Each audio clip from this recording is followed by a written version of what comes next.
Are you constantly tired no matter how much you sleep? Let's talk about chronic fatigue, a problem more common than you think and one that can quietly ruin your daily life.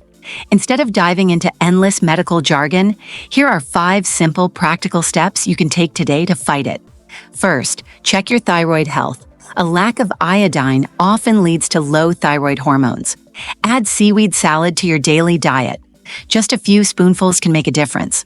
Second, if your sleep is poor, you're not giving your brain enough oxygen. The best fix? A 30 to 60-minute walk before bed. Skip the screens, walk instead. Third, your body might be running low on essential nutrients. Try a 30-day multivitamin course. If you prefer a natural approach, add fresh herbs to every meal. Fourth, we're all moving too little. Even with walks, it's not enough.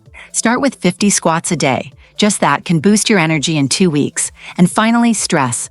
It drains you like nothing else. A powerful and free way to fight it? Cold showers twice a day, morning and night.